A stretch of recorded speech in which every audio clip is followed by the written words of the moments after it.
면접실 문이 열렸습니다. 나는 그 순간을 평생 잊지 못할 겁니다. 문 너머로 들어온 사람, 그 사람의 얼굴을 보는 순간 숨이 멎는 것 같았습니다. 그는 나를 보자마자 자리에서 일어났습니다. 그리고 천천히, 아주 천천히 고개를 숙였습니다. 선배님, 드디어 만났네요. 오랫동안 기다렸습니다. 그의 목소리가 떨리고 있었습니다. 나는 아무 말도 할 수 없었습니다. 그저 그 자리에 얼어붙은 채로 앉아 있을 뿐이었습니다. 그날 선배님의 희생 덕분에 제가 살았습니다. 정말 죄송하고 정말 감사합니다. 눈물이 핑 돌았습니다. 아니, 이미 흐르고 있었는지도 모릅니다. 화면이 흐려지고 시간이 천천히 되감기 시작합니다. 새벽 5시 반. 알람이 울리기 전에 눈이 떠졌습니다. 30년 넘게 이 시간에 일어났으니 이젠 몸이 알아서 깨는 겁니다. 옆에 누워있는 아내의 잔잔한 숨소리가 들렸습니다. 조심스럽게 이불을 걷어내고 일어났습니다. 아내를 깨우고 싶지 않았습니다. 세면대에서 찬물로 얼굴을 씻으며 거울을 봤습니다. 60살. 눈가 주름이 깊게 패여 있고 머리카락은 반 이상이 희끗희끗합니다. 하지만 아직은 괜찮다고, 아직 일할 수 있다고 스스로에게 말했습니다. 작업복을 입고 현관문을 나섰습니다. 계단을 내려가는데 무릎이 뻐근했습니다. 요즘 들어 부쩍 심해진 통증이었지만 참을만 했습니다. 회사까지는 버스로 40분. 창밖으로 스쳐 지나가는 도시의 불빛들을 보며 생각했습니다. 오늘도 무사히 하루를 마칠 수 있을까? 물류창고는 이미 불이 환하게 켜져 있었습니다. 영수는 작업복 주머니에서 명찰을 꺼내 목에 걸었습니다. 물류관리팀 이영수. 30년 전이나 지금이나 똑같은 자리, 똑같은 이름표였습니다. 창고 안으로 들어서자 익숙한 기계음과 지게차 소리가 귀를 채웠습니다. 영수는 체크리스트를 들고 선반 사이를 걸었습니다. 하나하나 물량을 확인하고 전날 입고된 제품들의 라벨을 점검했습니다. 선배님, 아침부터 고생 많으십니다. 뒤에서 목소리가 들렸습니다. 돌아보니 민재였습니다. 30 초반의 젊은 얼굴에 약간 지친 기색이 역력했습니다. 민재 씨도 일찍 나왔네. 영수는 짧게 대답했습니다. 민재는 언제나 일찍 출근했고 영수보다 늦게까지 남아 있었습니다. 성실한 친구라고 생각했습니다. 어제 입고된 거 제가 다시 한번 확인해 볼게요. 선배님 무릎 안 좋으시잖아요. 저를 선배님이라고 부르며 깍듯이 대하는 모습에 매번 고마웠습니다. 과장이라는 호칭 대신 둘이 있을 땐 제가 선배라고 부르라고 했었죠. 민재가 체크리스트를 건네받으며 말했습니다. 영수는 괜찮다고 손사래를 쳤지만 민재는 이미 선반 쪽으로 걸어가고 있었습니다. 고마운 친구입니다. 요즘 같은 세상에 이렇게 선배를 챙겨주는 후배가 얼마나 될까요? 오전 10시. 갑자기 창고 입구가 소란스러워졌습니다. 평소엔 조용한 월요일 아침이었는데 뭔가 이상했습니다. 물류관리팀 이영수 씨 계십니까? 정장을 입은 남자 2명이 들어왔습니다. 감사팀이라는 명찰을 달고 있었습니다. 순간 가슴이 철렁 내려앉았습니다. 저인데요. 저도 모르게 목소리가 떨렸습니다. 감사팀 직원은 서류 뭉치를 펼쳤습니다. 최근 한 달간 대형 물량 분실 건이 5건 발생했습니다. 조사 결과 내부 시스템을 아는 사람의 소행으로 추정되고 있습니다. 협조 부탁드립니다. 내부 시스템을 아는 사람. 그 말이 무슨 뜻인지 너무나 명확했습니다. 이 창고에서 30년 넘게 일한 사람은 저뿐이었습니다. 주변에서 젊은 직원들이 수군거리기 시작했습니다. 이영수 과장님 아니야? 나이도 많고 요즘 실수도 좀 있었잖아. 근데 왜 그런 짓을? 그 속삭임들이 칼처럼 파고들었습니다. 저는 아무 말도 할 수 없었습니다. 그저 고개를 숙인 채 감사팀을 따라 회의실로 향했습니다. 회의실 안. 영수는 의자에 앉아 있었고 감사팀 직원들이 양옆에 앉았습니다. CCTV 영상이 모니터에 떴습니다. 물류창고 곳곳을 비추는 화면들이었습니다. 이영수 씨, 이 시간대에 창고 후문 쪽에 계셨습니까? 네, 맞습니다. 그쪽 선반 점검하러 갔었습니다. 왜 하필 그 시간대에 후문 쪽으로 가셨습니까? 일지에 적혀 있는 대로입니다. 정기 점검 스케줄이었습니다. 질문은 계속됐습니다. 하나하나 대답했지만 상대의 표정은 점점 더 의심스러워졌습니다. 가슴이 답답했습니다. 30년을 성실하게 일했는데 이렇게 의심을 받는다는 게 믿기지 않았습니다. 회의실에서 나왔을 때는 점심시간이었습니다. 구내 식당으로 향했지만 발걸음이 무거웠습니다. 평소 같으면 동료들과 함께 식사를 했을 텐데 오늘은 그럴 기분이 아니었습니다. 식판을 들고 자리를 찾는데 주변 테이블에서 또다시 수군거리는 소리가 들렸습니다. 아까 감사팀이 영수 씨 조사했다면서? 진짜? 근데 선배가 그럴 리 없지 않아? 몰라. 요즘 나이 들면 돈이 필요하잖아. 은퇴 준비도 해야 하고. 그 말에 젓가락을 든 손이 멈췄습니다. 은퇴 준비. 나이 들면 돈이 필요하다. 맞는 말이었습니다. 하지만 그렇다고 제가 회사 물건을 훔칠 리가 있습니까? 밥맛이 없었습니다. 몇 숟가락 뜨다가 그만 일어났습니다. 오후 내내 일에 집중하려 했지만 쉽지 않았습니다. 체크리스트를 들고 있어도 숫자가 눈에 들어오지 않았습니다. 계속해서 아침에 그 질문들이 머릿속을 맴돌았습니다. 선배님, 민재가 다가왔습니다. 손에 커피캔 2개를 들고 있었습니다. 하나 드세요. 오늘 고생 많으셨죠? 민재는 아무 말 없이 커피를 건넸습니다. 저는 고맙다는 말도 제대로 하지 못한 채 캔을 받았습니다. 선배님은 절대 그런 분 아니에요. 저는 알아요. 민재의 말에 가슴이 뜨거워졌습니다. 이 친구는 믿어주는구나. 적어도 한 사람은 저를 믿어주는구나. 고맙네, 민재 씨. 겨우 그 말만 할 수 있었습니다. 오늘 야근하셔야 하면 제가 도와드릴게요. 같이 하면 빨리 끝나잖아요. 민재는 웃으며 말했습니다. 그 웃음이 참 따뜻했습니다. 퇴근 시간. 영수는 무거운 발걸음으로 창고를 나섰습니다. 버스 안. 창밖을 보며 생각했습니다. 30년을 일했습니다. 단 하루도 빠지지 않았고 아프거나 힘들어도 참았습니다. 그런데 지금 저는 도둑 취급을 받고 있습니다. 집 앞에 도착했을 때는 저녁 8시가 넘어 있었습니다. 계단을 천천히 올라가며 현관문 앞에서 잠시 멈췄습니다. 아내에게 뭐라고 말해야 할까요? 오늘 있었던 일을 말해야 할까요? 아니, 말하지 말아야겠습니다. 괜히 걱정만 끼치게 될 겁니다. 문을 열고 들어서자 아내 순이가 부엌에서 설거지를 하고 있었습니다. 왔어요? 저녁 차려놨는데 데워드릴까요? 순이는 돌아보며 말했습니다. 평소와 다름없는 목소리였지만 영수의 표정을 보는 순간 미세하게 굳어졌습니다. 아니, 괜찮아. 그냥 먹을게. 영수는 식탁에 앉았습니다. 밥과 국 몇 가지 반찬이 놓여 있었습니다. 순이는 마주 앉으며 영수를 조심스럽게 바라봤습니다. 오늘 무슨 일 있었어요? 아내는 역시 알아챘습니다. 30년을 함께 산 사람이었으니까요. 아니, 아무 일 없어. 그냥 좀 피곤해서. 영수는 고개를 저으며 숟가락을 들었습니다. 하지만 밥이 목구멍으로 넘어가지 않았습니다. 순이는 더 이상 묻지 않았습니다. 그저 조용히 영수를 바라보다가 자신의 밥그릇을 들었습니다. 두 사람은 말없이 밥을 먹었습니다. 숟가락 부딪히는 소리만이 식탁을 채웠습니다. 저는 생각했습니다. 내일은 나아질까요?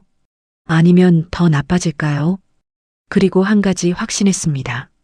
아직은 아무에게도 말하지 말아야겠다고. 특히 아내에게는. 사흘이 지났습니다. 감사팀의 조사는 계속됐고 저는 매일 똑같은 질문들을 받았습니다. 어디에 있었는지, 왜 그 시간에 그곳에 있었는지, 누구와 함께 있었는지. 대답은 항상 같았습니다. 하지만 그들의 눈빛은 점점 더 차갑게 변해갔습니다.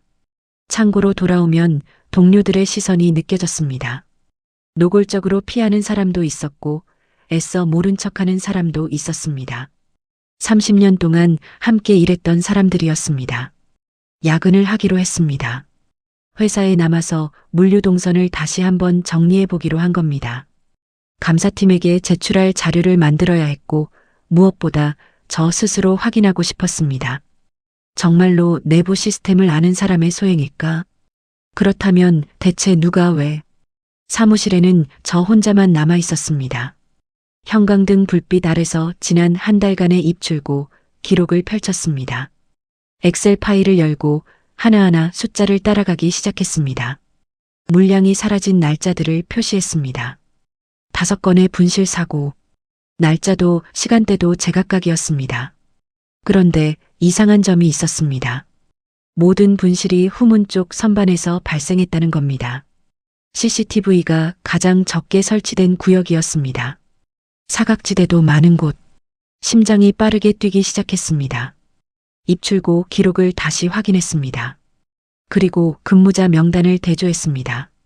분실이 발생한 5번의 날짜, 그 모든 날에 후문 쪽 구역 담당으로 배치된 사람이 있었습니다. 민재였습니다. 아니, 그럴 리가 없습니다. 민재는 가장 성실한 친구였습니다. 저를 믿어준 유일한 사람이었습니다. 하지만 숫자는 거짓말을 하지 않았습니다. 그날 밤 확인하기로 했습니다. 퇴근 시간이 지나고 창고에 사람들이 하나둘 빠져나갔습니다. 저는 사무실 불을 끄고 창고 구석에 숨었습니다. 가슴이 두근거렸습니다. 혹시 제 생각이 틀렸기를 바랐습니다. 밤 11시가 넘었을 무렵 창고 후문 쪽에서 인기척이 들렸습니다. 조심스럽게 다가갔습니다. 선반 뒤에 몸을 숨기고 그쪽을 바라봤습니다. 어둠 속에서 누군가의 그림자가 움직이고 있었습니다. 손전등 불빛이 선반을 비췄습니다. 그 사람은 박스를 하나씩 내려 작은 수레에 싣고 있었습니다. 민재였습니다. 숨이 막혔습니다. 보고 싶지 않았던 장면이었습니다. 믿고 싶지 않았던 진실이었습니다. 민재는 수레를 끌고 후문 쪽으로 향했습니다. 저는 천천히 뒤를 따라갔습니다. 후문 밖에는 작은 트럭이 대기하고 있었습니다. 민재는 박스들을 트럭에 싣기 시작했습니다. 더 이상 참을 수 없었습니다. 민재 씨, 제 목소리에 민재의 움직임이 멈췄습니다. 천천히 고개를 돌렸습니다. 달빛 아래 민재의 얼굴이 보였습니다. 창백하게 질린 공포에 가득 찬 얼굴이었습니다. 선배님, 민재의 목소리가 떨렸습니다. 이건 실수가 아니야. 지금이라도 멈춰. 저는 최대한 침착하게 말했습니다. 하지만 제 손도 떨리고 있었습니다. 민재는 그 자리에 주저앉았습니다. 박스를 안은 채로 마치 모든 힘이 빠진 것처럼 무너졌습니다. 선배님, 모른 척 해주세요. 정말 죄송합니다. 민재의 목소리가 갈라졌습니다. 그리고 울음이 터져 나왔습니다. 어머니가 많이 아파요. 당장 큰 수술을 해야 하는데 돈이 없어요. 병원비가 2천만 원이 넘는다는데 돈 필요해요. 민재는 얼굴을 손으로 감싸며 흐느꼈습니다. 대출도 다 막혔고 친척들한테 빌릴 데도 없고 어머니가 매일 밤 아파서 신음하시는데 저는 아무것도 할 수 없었어요. 그래서 저는 아무 말도 할 수 없었습니다. 그저 그 자리에 서서 민재를 바라볼 뿐이었습니다. 하지만 곧 정신을 차렸습니다. 동정심과 옳고 그름은 다른 문제였습니다. 민재 씨, 그래도 이건 안 돼. 이건 범죄야. 알아요, 선배님. 저도 알아요. 근데 어쩔 수가 없어요. 민재는 고개를 들어 저를 바라봤습니다. 눈물 범벅이 된 얼굴이었습니다. 선배님, 저는 가족이라곤 어머니밖에 없어요. 어머니가 죽어가는데 그냥 지켜만 볼 수가 없었어요. 그 말에 가슴이 무너졌습니다. 저도 부모를 모셨던 사람이었습니다. 아버지가 돌아가시기 전 병원비 때문에 얼마나 고생했는지 알았습니다. 하지만 그렇다고 해서 이걸 묵인할 수는 없었습니다. 민재 씨 어려운 건 마음 아프지만 이건 아니야. 지금이라도 그만둬. 아직 늦지 않았어. 돌이킬 수 있어. 저는 단호하게 말했지만 민재는 선배님 이해해주세요라는 말을 남기며 박스를 들고 사라졌습니다. 멀리서 트럭의 시동 소리가 들렸습니다. 저는 혼자 남았습니다. 창고 후문 앞에 서서 한참을 멍하니 있었습니다. 어떻게 해야 할까요? 내일 정말 보고해야 할까요? 민재의 울음소리가 귓가에 맴돌았습니다. 어머니가 아프다는 말, 돈이 없다는 말. 저도 알았습니다. 가난이 사람을 얼마나 무너뜨리는지, 절박함이 사람을 어디까지 몰고 가는지. 하지만 그렇다고 해서 잘못을 덮어줄 수는 없었습니다. 집으로 돌아가는 길, 발걸음이 무거웠습니다. 아내는 이미 잠들어 있었습니다. 저는 조용히 이불을 덮고 누웠습니다. 잠이 오지 않았습니다. 천장을 바라보며 계속 생각했습니다. 내일 무엇을 선택해야 할까? 새벽까지 잠을 이루지 못했습니다. 천장을 바라보며 계속 생각했습니다. 민재의 얼굴이, 그 눈물이 자꾸만 떠올랐습니다. 하지만 결심은 했습니다. 내일 아침 회사에 보고하겠다고. 이건 옳고 그름의 문제였습니다. 아무리 사정이 있어도 잘못은 잘못이었습니다. 새벽 5시에 일어났습니다. 평소보다 일찍 씻고 작업복을 입었습니다. 현관문을 나서며 한 번 더 생각했습니다. 정말 이게 맞는 걸까? 회사에 도착했을 때는 6시 반이었습니다. 사무실은 아직 텅 비어 있었습니다. 컴퓨터를 켜고 보고서를 작성하기 시작했습니다. 물량 분실 사건에 대한 목격 증언. 제목을 쓰고 어젯밤 본 것들을 하나하나 적어 내려갔습니다. 민재가 박스를 옮기던 장면, 후문 밖의 트럭, 그리고 대화 내용까지. 손가락이 떨렸습니다. 키보드를 치는 것조차 힘들었습니다. 문서를 저장하고 프린트를 눌렀습니다. 프린터에서 용지가 나오는 소리가 유난히 크게 들렸습니다. 보고서를 손에 쥐었습니다. A4 용지 3장. 이 종이 몇 장이 민재의 인생을 바꿀 것입니다. 9시가 되면 감사팀에게 제출하기로 했습니다. 8시 반이 넘어 직원들이 하나둘 출근하기 시작했습니다. 민재도 들어왔습니다. 눈이 퉁퉁 부어 있었고 얼굴은 창백했습니다. 잠을 한숨도 못 잔 것 같았습니다. 민재는 저를 보더니 고개를 숙였습니다. 그리고 자기 자리로 갔습니다. 제 책상 서랍에는 보고서가 들어 있었습니다. 9시까지 30분. 그 30분이 너무나 길게 느껴졌습니다. 8시 50분. 보고서를 꺼내 들고 일어섰습니다. 감사팀 회의실로 가야 했습니다. 복도를 걸었습니다. 한 걸음 한 걸음이 무거웠습니다. 회의실 앞 복도를 지나는데 비상계단 쪽에서 목소리가 들렸습니다. 민재의 목소리였습니다. 걸음을 멈췄습니다. 비상계단 문이 살짝 열려 있었고 그 틈으로 민재가 보였습니다. 전화 통화 중이었습니다. 내 어머니 상태가 그렇게 안 좋아요? 민재의 목소리가 떨리고 있었습니다. 당장 수술을 해야 한다고요? 오늘 안 해요? 잠시 침묵이 흘렀습니다. 민재는 벽에 기댄 채 고개를 떨구고 있었습니다. 수술비가 2천만 원이요. 조금만 기다려주세요. 마련할 수 있어요.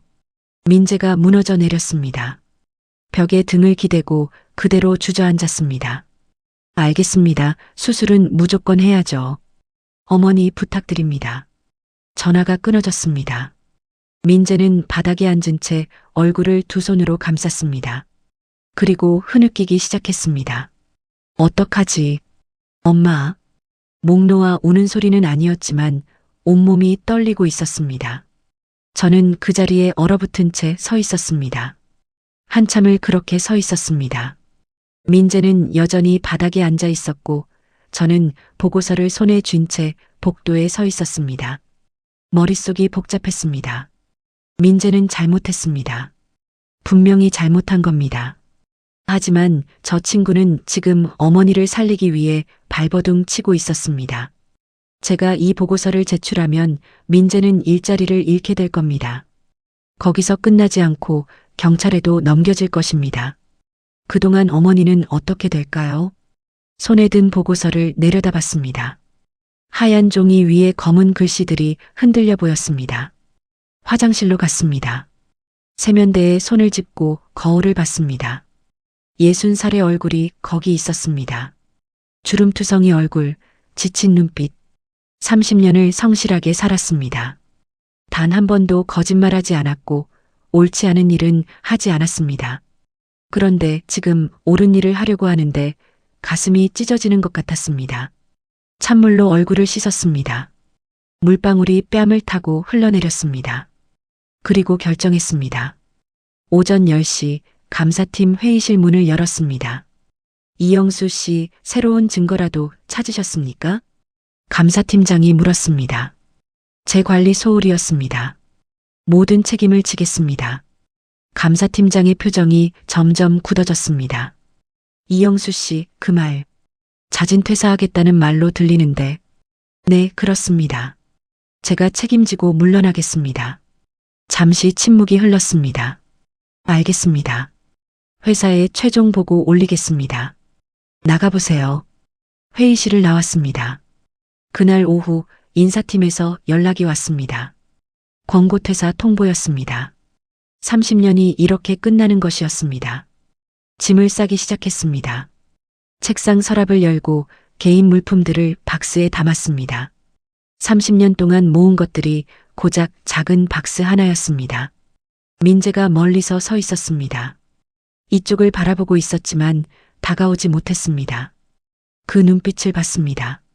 죄책감과 고통, 그리고 이해할 수 없다는 혼란으로 가득 찬 눈빛이었습니다. 민재는 아직 몰랐을 것입니다. 제가 모든 것을 알고 있다는 것을, 그리고 그를 위해 침묵을 선택했다는 것을. 저는 고개를 돌렸습니다. 퇴근길, 박스를 들고 회사를 나섰습니다. 마지막으로 돌아봤습니다. 30년 넘게 다닌 건물이었습니다. 로비를 지나는데 경비 아저씨가 인사를 했습니다. 이 과장님, 퇴근하세요? 네, 퇴근합니다. 경비 아저씨는 제 손에 든 박스를 보고 무언가 알아챘는지 말을 잇지 못했습니다. 버스를 탔습니다. 창밖을 보며 생각했습니다. 정말 잘한 걸까? 아니면 바보 같은 선택이었을까? 답은 알 수 없었습니다. 하지만 후회는 하지 않기로 했습니다. 적어도 한 사람의 어머니는 살릴 수 있을 테니까요. 적어도 한 젊은이가 범죄자로 낙인 찍히지 않을 테니까요. 집에 도착했을 때 순이가 현관에 서 있었습니다. 제 손에 든 박스를 보더니 얼굴이 굳었습니다. 당신, 말할 수 없었습니다. 그저 고개를 숙였습니다. 순이는 박스를 받아들고 안으로 들어갔습니다. 아무 말도 하지 않았습니다. 그날 밤 저희 부부는 말없이 밥을 먹었습니다. 식탁 위에는 따뜻한 국과 반찬들이 놓여 있었지만 목구멍으로 넘어가지 않았습니다. 순이가 조용히 물었습니다. 회사에서 무슨 일 있었어요? 저는 한참을 침묵하다가 대답했습니다. 그냥 이제 쉬려고. 그래요. 당신 고생 많았어요. 순이는 더 이상 묻지 않았습니다. 하지만 그 눈빛에서 모든 걱정과 불안을 읽을 수 있었습니다. 그날 밤 저는 혼자 생각했습니다. 이제 어떻게 살아가야 할까? 60살. 30년 경력은 이제 아무 의미가 없었습니다. 이 나이에 도둑 의심을 받고 불명예스럽게 회사를 나온 사람을 누가 다시 고용하겠습니까? 하지만 민재와 민재의 어머니는 살 것입니다. 그것만으로도 충분하다고 스스로에게 말했습니다. 마지막 출근 날 동료들은 어색한 표정으로 인사를 건넸습니다. 누군가는 악수를 청했고 누군가는 그냥 고개만 끄덕였습니다. 30년 넘는 세월이 그렇게 끝났습니다. 민재는 끝내 저에게 다가오지 못했습니다. 멀리서 서서 고개만 숙였습니다. 저도 아무 말하지 않았습니다. 회사 정문을 나서는 순간 뒤를 돌아보지 않았습니다. 집으로 돌아왔습니다. 낮에 집에 있다는 게 이렇게 이상한 일인지 몰랐습니다. 순이는 아침에 파트타임 일을 나갔고 저는 혼자 텅 빈 집에 남았습니다. 거실 소파에 앉아 있었습니다. 시계가 똑딱거리는 소리만 들렸습니다. 60살. 이제 뭘 해야 할까요? 신문을 펼쳤습니다. 구인난을 봤습니다. 하지만 대부분이 40대 이하 젊고 패기 있는 인재를 찾고 있었습니다. 60살은 어디에도 필요 없었습니다. 일주일이 지났습니다. 통장 잔고를 확인했습니다. 퇴직금이 들어와 있었지만 그것도 오래 버틸 금액은 아니었습니다. 아들 재훈이 주말에 들렀습니다. 아버지, 좀 쉬세요. 제가 생활비 보태드릴게요. 재훈은 걱정스러운 얼굴로 말했습니다. 하지만 저는 고개를 저었습니다. 아니다. 아버지가 아직 일할 수 있어. 재훈은 더 이상 말하지 않았습니다. 하지만 그 눈빛에서 안타까움을 느꼈습니다. 젊은 아들에게 손 벌리고 싶지 않았습니다. 평생 가장으로 살아왔는데 이제 와서 자식에게 의지할 수는 없었습니다. 다음 날부터 일자리를 찾기 시작했습니다. 첫 번째는 편의점 야간 알바였습니다. 면접관은 제 이력서를 보더니 눈썹을 치켜 올렸습니다. 나이가 60이시네요? 네, 하지만 건강합니다. 일은 얼마든지 할 수 있습니다. 글쎄요, 밤새 서 있어야 하는데. 그래도 다행스럽게 채용이 됐습니다. 시급은 최저시급도 안 되는 10,000원, 밤 11시부터 아침 7시까지. 첫 출근 날이었습니다. 밤 10시 반에 집을 나섰습니다. 편의점에 도착하니 낮 근무자가 인수인계를 해주었습니다. 계산대 사용법, 재고 확인, 청소 방법. 빠르게 설명이 이어졌습니다. 아저씨, 이해되셨죠? 손님 많이 올 때는 빨리빨리 처리하셔야 해요. 네, 알겠습니다. 하지만 계산대 기계가 낯설었습니다. 물류 시스템과는 완전히 달랐습니다. 첫 손님이 왔습니다. 담배를 찾으셨습니다. 잠깐만요. 담배 진열대를 찾는데 시간이 걸렸습니다. 손님이 짜증스러운 표정을 지었습니다. 빨리 좀 해주세요. 죄송합니다. 손이 떨렸습니다. 계산대 버튼을 잘못 눌렀습니다. 다시 취소하고 처음부터 해야 했습니다. 아, 됐어요. 다른 데 갈게요. 손님이 나가버렸습니다. 새벽 2시쯤 되니 눈이 감겼습니다. 서서 졸고 있는데 손님이 들어왔습니다. 깜짝 놀라 정신을 차렸습니다. 주인이 새벽에 들러 CCTV를 확인했습니다. 사흘이 지났습니다. 주인이 저를 불렀습니다. 아저씨, 죄송한데요. 계산도 느리시고 새벽에 조는 것도 CCTV에 찍혔어요. 젊은 사람으로 바꿔야 할 것 같아요. 죄송합니다. 다시 한번 기회를. 아니에요. 오늘까지만 나오세요. 사흘 만에 잘렸습니다. 두 번째는 공사장 보조였습니다. 인력사무소에서 소개받은 일이었습니다. 일당 10만 원이었습니다. 현장에 도착하니 대부분 젊은 사람들이었습니다. 저보다 나이 많은 사람은 한두 명뿐이었습니다. 자재를 나르고 청소를 하고 잔심부름을 했습니다. 일주일을 버텼습니다. 하지만 몸이 따라주지 않았습니다. 어느 날은 자재를 나르다가 그만 주저앉았습니다. 다리에 힘이 풀렸습니다. 현장 소장이 다가왔습니다. 아저씨, 무리하지 마세요. 이 일은 젊은 사람들도 힘든 일이에요. 죄송합니다. 제가 좀 쉬면. 아니에요. 오늘까지만 하시죠. 아저씨 다치면 저희도 곤란해요. 또 잘렸습니다. 세 번째는 주차 관리였습니다. 대형 백화점 주차장. 차량을 안내하고 주차 요금을 받는 일이었습니다. 젊은 관리자가 말했습니다. 여기서 차 안내하시고 나갈 때 요금 정산해 주시면 돼요. 간단하죠? 네, 알겠습니다. 하지만 주말이 되니 차량이 쏟아져 들어왔습니다. 이쪽으로 가세요. 아니, 저쪽. 빨리요. 목소리를 높여 외쳤지만 차들은 제멋대로 움직였습니다. 야, 아저씨. 거기 아니라고. 운전자가 화를 냈습니다. 죄송합니다. 온종일 서 있으니 다리가 퉁퉁 부었습니다. 허리도 끊어질 것 같았습니다. 2주일을 버텼습니다. 하지만 어느 날 차량 안내를 잘못해서 접촉사고가 날 뻔했습니다. 관리자가 달려왔습니다. 아저씨, 이러시면 안 되죠. 사고 날 뻔했잖아요. 아저씨한테는 이 일이 무리인 것 같아요. 오늘부터 안 나오셔도 됩니다. 또다시 잘렸습니다. 집으로 돌아왔습니다. 현관문을 열고 들어서는데 힘이 하나도 없었습니다. 신발을 벗고 거실로 들어갔습니다. 순이가 부엌에 있었습니다. 설거지를 하다가 돌아봤습니다. 왔어요? 오늘은 일찍 들어왔네요. 아무 말도 할 수 없었습니다. 그저 소파에 주저앉았습니다. 순이가 다가와 제 옆에 앉았습니다. 당신 너무 무리하지 마세요. 저는 고개를 저었습니다. 괜찮아. 다른 일 찾으면 돼. 하지만 목소리가 떨렸습니다. 그날 밤 잠이 오지 않았습니다. 침대에 누워 천장을 바라봤습니다. 60살, 30년 경력. 하지만 이제 아무것도 아니었습니다. 편의점에서도 공사장에서도 주차장에서도 필요 없는 사람이었습니다. 나이가 많다는 이유로, 느리다는 이유로, 힘이 없다는 이유로 눈물이 났습니다. 소리내지 않으려고 이불을 입에 물었습니다. 그렇게 시간은 흘렀습니다. 어느 날 아침, 그날도 여느 날과 같이 신문을 펼쳤습니다. 한 줄의 문구가 눈에 들어왔습니다. 진한 글씨로 보이는 나이 무관 경력자 우대 물류관리 전문가 채용.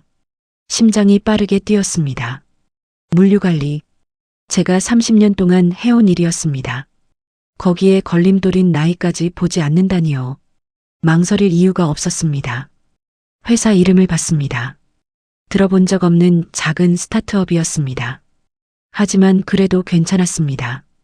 작은 회사라도 제 경험을 필요로 하는 곳이라면 조심스럽게 전화번호를 눌렀습니다. 상냥한 여직원이 안내해 주었습니다. 이번 주 금요일 오전 10시 면접을 보러 오라는 답변을 받았습니다. 감사합니다. 꼭 가겠습니다. 전화를 끊고 한참을 앉아 있었습니다. 마지막 기회일지도 모른다는 생각이 들었습니다. 그날 밤 정장을 꺼냈습니다. 오랜만에 입는 정장이었습니다. 구겨진 곳을 다리미로 펴고 구두도 닦았습니다. 순이가 넥타이를 매주었습니다. 잘하고 올 거예요. 당신은 할 수 있어요. 순이의 말에 용기가 났습니다. 그날 밤 처음으로 편히 잠들었습니다. 내일이면 새로운 시작이 될지도 모른다는 희망을 안고 회사는 강남에 있는 작은 오피스텔 건물이었습니다. 로비에서 엘리베이터를 탔습니다.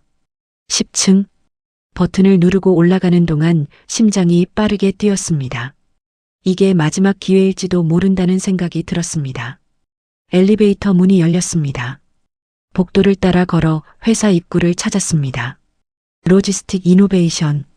작은 간판이 붙어 있었습니다. 문을 열고 들어섰습니다. 깔끔하지만 소박한 사무실이었습니다. 직원이 몇 명 보이지 않았습니다. 면접 보러 오신 이영수 씨 맞으시죠? 젊은 여직원이 웃으며 말했습니다. 네, 맞습니다. 저쪽 면접실로 들어가시면 됩니다. 대표님께서 기다리고 계십니다. 감사합니다. 아직 10시도 안 되었는데 벌써 대표가 와서 기다린다니 조금 의아했습니다. 면접장 문 앞에 서자 긴장되고 손이 떨렸습니다. 문을 열었습니다. 심호흡을 하고 고개를 들었습니다. 그리고 얼어붙었습니다. 민재였습니다. 시간이 멈췄습니다.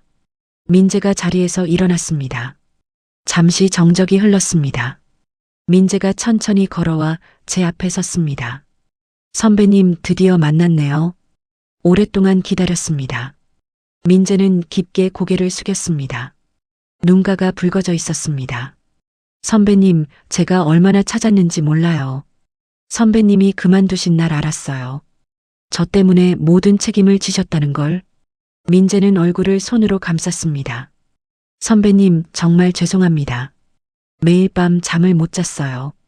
30년 다닌 회사를 그렇게 나가시게 했는데 아무것도 할 수 없었어요. 괜찮네, 민재 씨. 겨우 그 말만 할 수 있었습니다. 제가 했다고 말했어야 했는데 그때는 저도 너무 힘들었거든요. 그래도 그랬으면 안 됐는데 제가 비겁했어요. 저는 민재의 등을 토닥였습니다. 다 괜찮다고 말했습니다. 선배님 덕분에 살았습니다. 정말 감사했습니다. 회사는 얼마 안 있다 그만뒀어요. 선배님 생각에 더 다닐 수가 없더라고요. 회사에는 제가 지은 죄도 다 털어놓았어요. 잘 해결하고 나왔습니다. 그랬구나. 수술비는? 집을 팔았어요.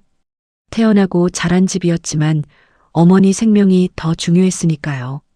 원래 어머님 집이기도 했고, 민재는 쓴웃음을 지었습니다. 어머니는 지금 요양원에서 건강하게 지내세요. 그렇게 회사 나오고 처음부터 다시 시작했어요.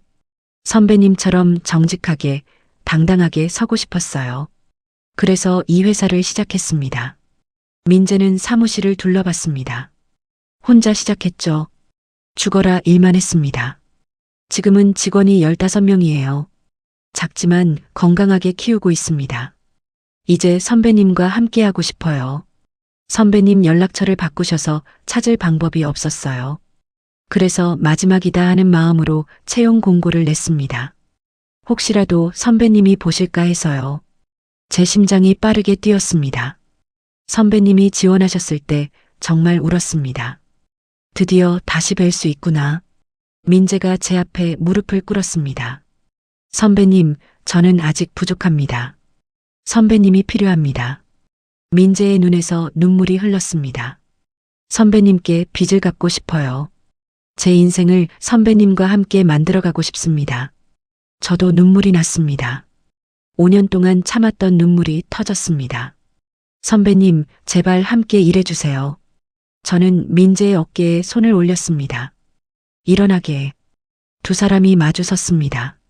잠시 침묵이 흘렀습니다. 저는 천천히 고개를 끄덕였습니다. 감사합니다, 선배님.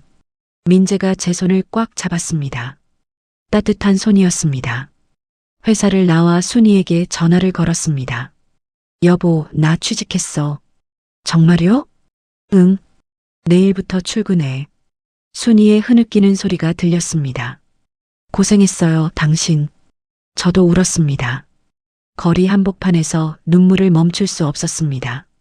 버스를 타고 창밖을 봤습니다. 퇴사하고 5년이었습니다. 모든 걸 잃었다고 생각했습니다. 하지만 아니었습니다. 잠시 다른 곳에 보관해 둔 것뿐이었습니다. 그날 밤 침대에 누워 생각했습니다. 65살, 새로운 시작입니다. 늦지 않았습니다. 사람은 언제든 다시 시작할 수 있으니까요. 침묵으로 한 사람을 살렸고 그 침묵이 돌고 돌아 저를 다시 살렸습니다. 내일은 첫 출근입니다. 새로운 시작입니다. 제 방식은 변하지 않을 겁니다. 정직하게, 성실하게, 묵묵히. 어떤 사람은 말함으로 세상을 바꾸고 어떤 사람은 침묵으로 사람을 살립니다. 그는 끝까지 말하지 않았습니다. 그 선택은 한 사람의 인생을 그리고 자신의 존엄을 지켰습니다. 당신의 침묵이 누군가를 살린 적이 있나요? 이 이야기가 마음에 와닿으셨다면 구독과 좋아요 부탁드립니다. 다음 이야기에서 또 만나요.